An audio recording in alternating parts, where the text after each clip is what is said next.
The title of the panel is Understanding the Role of Accessibility Organization and Other People. Julia, Alejandro. Yes, thank you, Jesus. Hello, everybody, and welcome. I mean, we are really happy to be here with you. So together with Alejandro, we have prepared a joint presentation so that it's a little bit more interactive, and I hope you will help you to better understand what Edge Platform Europe and the European Disability Forum are and how we work. So I will start sharing the presentation and Alejandro will kick off the presentation. Just some seconds. And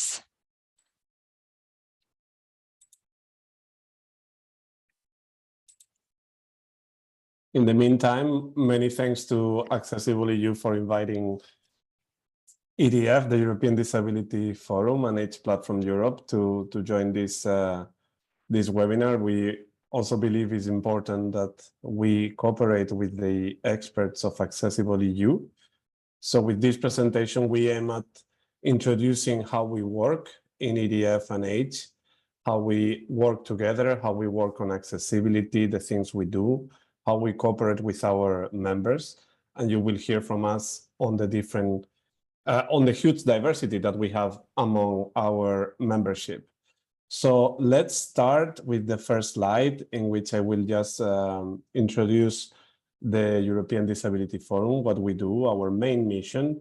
Many of you may already know us. We are the umbrella organization. That doesn't mean that we produce umbrellas, but we are an organization of organizations bringing together the European disability movement at European level.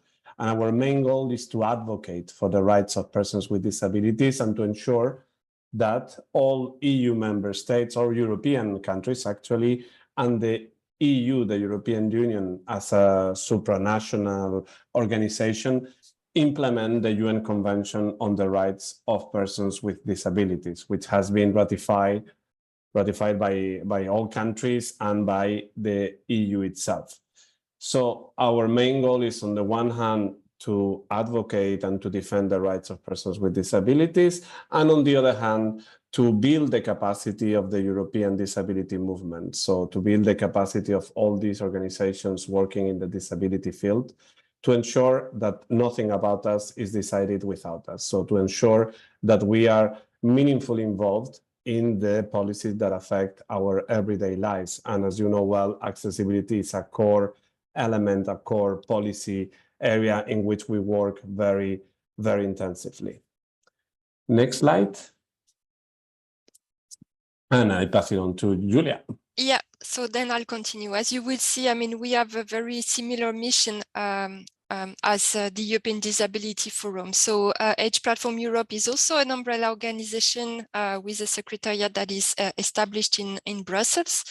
We have been created back in 2001. And maybe something important, and which is, I think, similar for EDF, is that we have quite an important part of our budget is coming actually from the European Commission. So we are funded by the same program, actually, which is called the Citizenship, Equality, Rights and Values program of the European Union, with one main aim, actually, which is to work on discrimination. So on our side, we have three missions.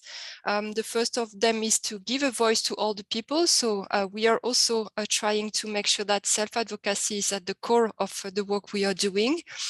To make sure that it works out, we build capacities of our members, but it's very much an exchange, actually, between the Secretariat in Brussels and the members. And we also advocate for equal rights in old age. Might be important just to make clear that advocating for equal rights in old age doesn't mean that we are looking for the creation of new rights, but rather to make sure that the human rights that apply for everyone also apply for all the people, like they should apply for persons with disabilities. So this is something really important.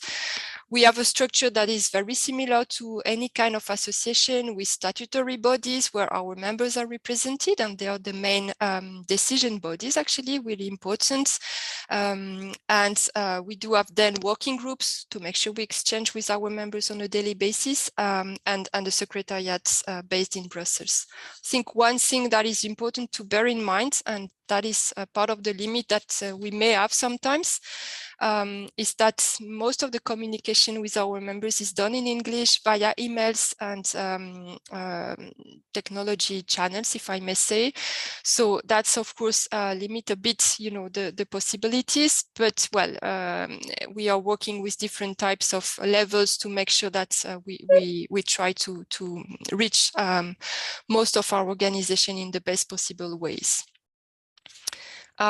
We will then explain a bit how the membership of AGE and EDF are constituted, so that you get a better understanding of, you know, what kind of members we do have and their specificities, strengths, maybe weaknesses as well sometimes, and challenges they face, so that, you know, it helps you as well to better understand the whole context. On AGE side, so we do have at the moment 100 members. It changes, of course, from a year to another. At the moment, we do cover 24 EU member states. So in some countries, we have many organizations. In some others, we have only one organization. And on top of the EU member states, we have members in Norway, Serbia, Switzerland, and Turkey as well. Our constituency is made of mainly of organization of all the people. So we are back to this self-advocacy dimension, which is really important. But we do also have organization working for all the people. So let's say mainly service providers, because for our members, it's important to ensure a link and a dialogue into the organization as well. I think something really important to bear in mind is that we have a huge diversity in our membership, meaning that we have very small organization made of several volunteers, very committed with few resources in terms of staff and finances. But we also have very big organizations established at national level, which are themselves actually federation of organization of all the people. So it's very scattered actually, and it's difficult to say that there is only one type of organization on that side. I think it's what is interesting as well in terms of strengths, and this is very much linked to the fact that we do work with all the people, and this is really something interesting for us, is that of course most of our members, they do have a strong expertise and professional background behind them as well, that we can use easily, and that's quite interesting. Sometimes it has helped us actually to move forward on topics because they were able to dialogue in a different way. So for instance, when we were working on accessibility for railway, we had experts coming from that sectors who had worked in that sector. So that is really interesting in terms of exchange and expertise. One of the weaknesses that we have today within AGE Platform Europe is that we do not represent the wide diversity of all the people. So we lack a number of organizations to represent all the people with migrant background. We have few organizations working on LGBTQI issues. And this is why it's really important for us to partner up at European level with other organizations, notably with the European Disability Forum, to make sure that, you know, we can complement each other and make sure that we do represent the broader perspective, which is really important. And last but not least, maybe one challenge that we are witnessing more and more since the COVID, unfortunately, I have to say, more and more of our members are facing financial difficulties and do have issues in terms of getting funding support at national level or regional level, so that it put at stake their existence and of course their possibility to participate as well. So this is something that tends to become more and more of an issue, and that needs to be beared in mind, I think, as well. I will then give the floor to Alejandro, so that can also present EDF membership. Thank you very much, Julia. And indeed, many of the challenges that Julia mentioned for the movement of older people, that also happens as well within our movement of persons with disabilities. So we strive to ensure the wide diversity of persons with disabilities, and the way that we are taking is really to partner with other equality networks. The huge diversity and capacities of our members is also a reality that we need to always bear in mind. So some of our members have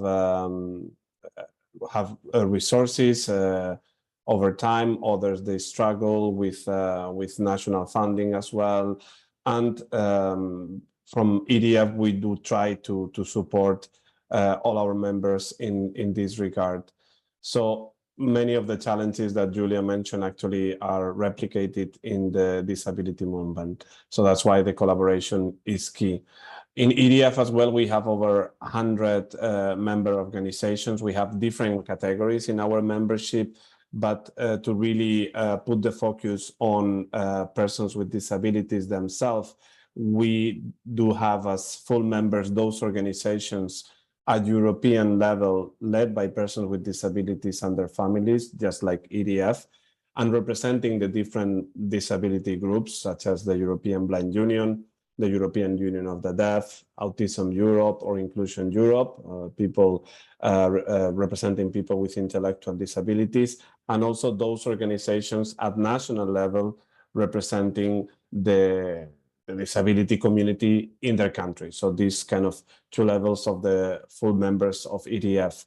We have, as EDF, we cover the wider European region as well. So therefore, we also have other national members, in this case, for example, observer members in those countries which are in the process of accessing the European Union, such as Ukraine, for example, recently. And also, though, we have other categories such as ordinary members, which are European organizations, in this case, not necessarily led by persons with disabilities, but working in the disability field in more than half of the EU member states, and associate members such as Fundación 11, for example, like non-profit organizations that share the goals and the mission of EDF. So in this context, we also share a wide diversity of disability representation and different fields of expertise, which actually are very helpful for EDF in our everyday work to really, as Julia mentioned, bring the perspectives of persons with disabilities and the expertise of persons with disabilities in different policy fields and also in different contexts as well.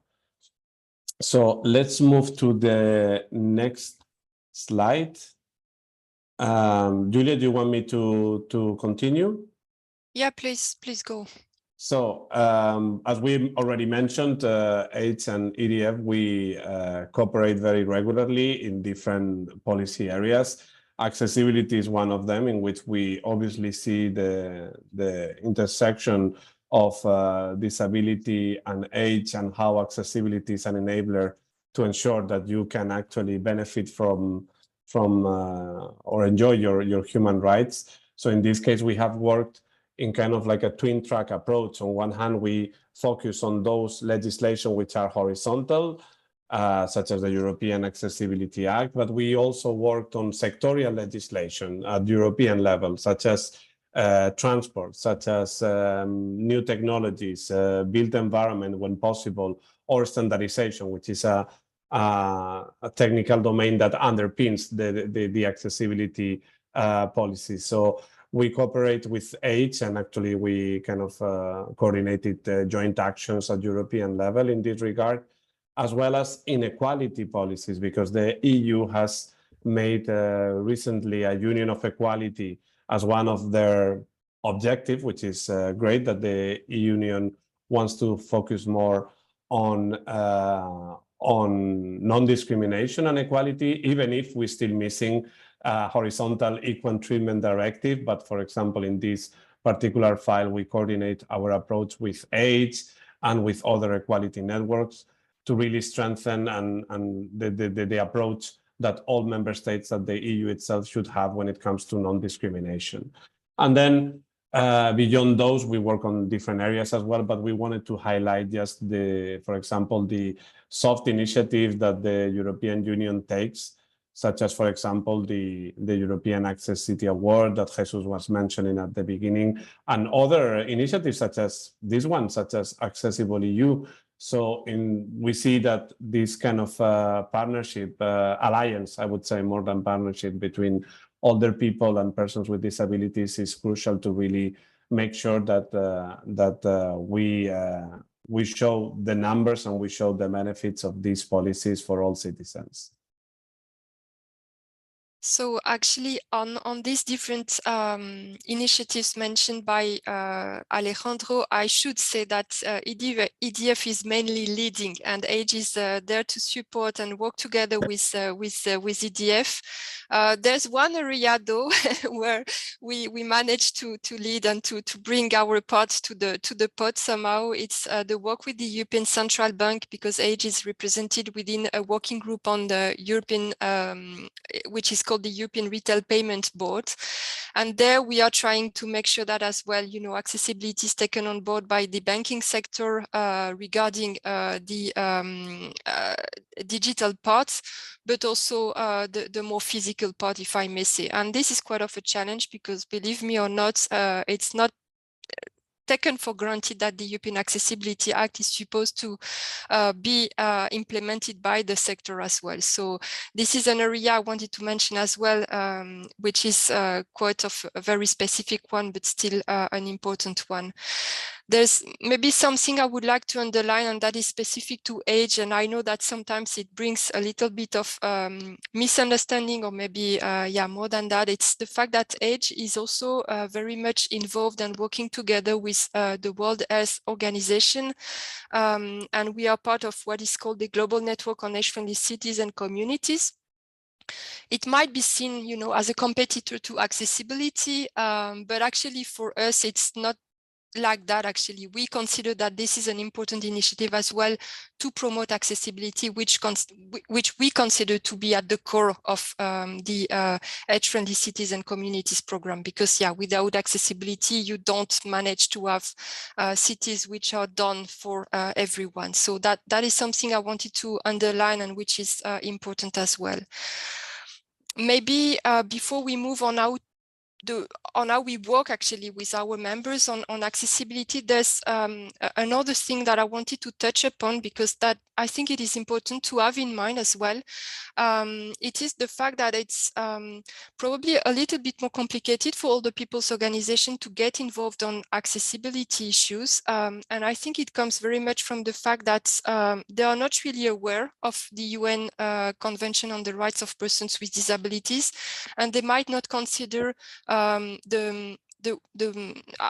wide this UN convention is, and that they can actually use that tool as well, which is really important when it comes to accessibility. For a very long time, it's still a little bit the case. You have some sort of a separation between the way we look at older people, the way we look at persons with disabilities, and we have difficulties to reconcile and maybe sometimes even look at the intersectionality between the two. So this is something that we are working on, of course, and this is why, partnering up with EDF is important. But it comes also from the fact that sometimes at national level, there is a way to look at legislation in a different way, actually. So that's, for instance, to give a concrete examples, in some countries, if you acquire a disability beyond the age of 60, you are not recognized as a person with disability. You are still an older person, and it doesn't help people to, bring on board and take into account the fact that they are concerned as well, and that they might call on this type of legislation tools that exist and that will help them. So this is one of the challenges that we need to look at and try to close the gap. I think it's really something important. The last slide is really looking at the way we are working, and I think Alejandro is going to explain you how we coordinate with our members.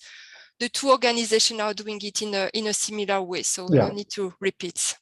Exactly. So as Julia mentioned, our secretariats are based in Brussels.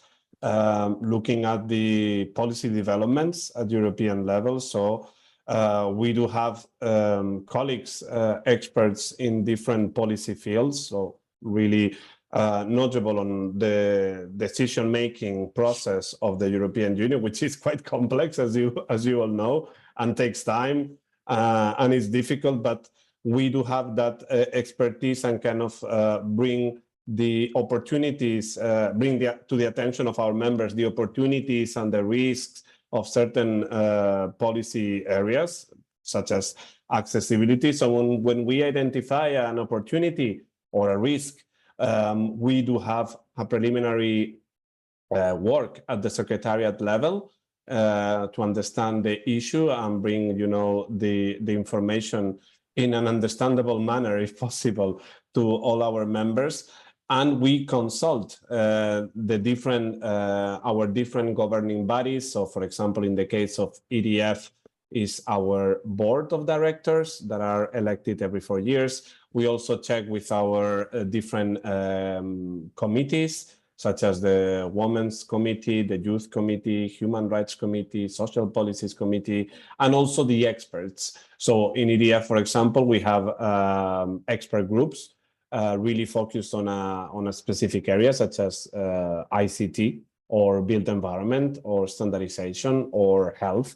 And we do check, once we have done that preliminary work, we do check with these experts and governing bodies to build the position of persons with disabilities, always bringing the lived experiences of persons with disabilities, because at the end of the day, this is our greatest power, if I may use this term, on expertise. So what is our lived experiences? What are the barriers that we face? What are the priorities that we want the EU to address or member states to address in the coming years? So this is what we are bringing. And I'm stressing this because in many cases, we do see that sometimes there is an expectation from persons with disabilities and the representative organizations to have a really deep expertise on the nitty-gritty technical details. Like, we are experts on our lived experiences, as I mentioned. We are experts on the different policy domains, but we are not engineers. We are not architects. Well, some of us obviously are engineers and architects, but they are working in the field as experts. Some of them as accessibility experts. But we, as representative organizations, we do not, for example, assess the accessibility of a specific website or a specific product or a specific building. Some of our members, they do this kind of work, but as for EDF, we really focus on bringing the perspective of the disability movement. And I mentioned this because, and this is the aim of this webinar, right? We need to partner with experts. We need to partner with accessibility experts at national and international level to really translate or bring those lived perspectives of persons with disabilities into, for example, technical requirements in standardization. So this is why the collaboration with accessibility professionals, with academia, even with industry as well, is really important to make the demands of persons with disabilities into a reality, into something feasible that can be implemented in our everyday lives. So we wanted to make this kind of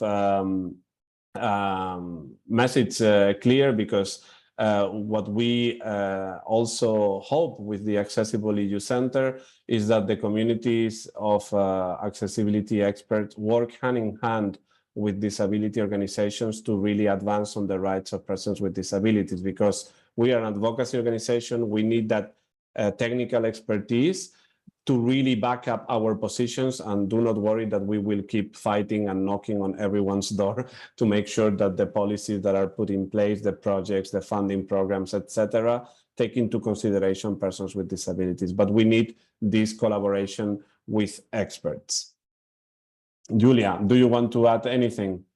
No, I think you've been very comprehensive and extensive. So I hope it has helped you to better understand, the way we are working, and we are there anyway for any questions or suggestions you may have. Thank you so much. Thank you, everyone. Thank you, Julian, Alejandro, for your presentation. I see that we have a couple of questions in the chat box. Please, if you do have questions, use the questions and answers functionality that appears at the bottom of the Zoom. But in any case, like Julia, there's a quick question from the audience asking which group does AGE work with on public health? Is it the World Health Forum?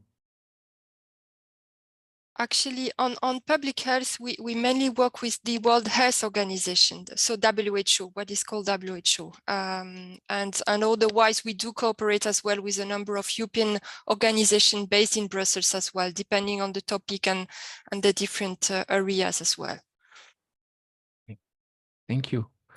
And Alejandro, we have another question asking if EDF works in the field of the coordination of social security and also with cross-border issues and how it, yeah. Yeah, yeah, we do cover the competencies that the EU has, and in this regard, there is a regulation that the participant mentioned in the question. Within obviously the constraints of this regulation and the competencies of the EU, we have worked on social security systems, trying to improve them as for persons with disabilities. Most recently, for example, we had the adoption of the European disability card, but unfortunately, it was a great step forward for the mutual recognition of disability when you travel across Europe, but it was explicitly mentioned the exclusion of social security, and this is something that we want to address, because if you move to another member state, it seems like you suddenly lose your disability when you cross the border.